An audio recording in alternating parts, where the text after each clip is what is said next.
ಅನ್ನ ಅಂದಾಳು ಮನಸ್ಸಿನ ಆಸೆ ಕೊಂದಾಳು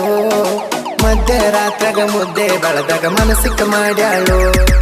ಅನ್ನ ಅಂದಾಳು ಮನಸ್ಸಿನ ಆಸೆ ಕೊಂದಾಳು ಮಧ್ಯರಾತ್ರಾಗ ಮುದ್ದೆ ಬೆಳದಾಗ ಮನಸ್ಸಿಕ್ಕ ಮಾಡ್ಯಾಳು ನಮ್ಮ ಮಮನ ಮಾತು ಕೇಳಿ ನನಗನ್ನ ಅಂದಾಳು ಅನ್ನ ಅಂದಾಳು ಮನಸ್ಸಿನ ಆಸೆ ಕೊಂದಾಳು ಮಧ್ಯರಾತ್ರಾಗ ಮುದ್ದೆ ಬೆಳದಾಗ ಮನಸ್ಸಿಕ್ಕ ಮಾಡ್ಯಾಳು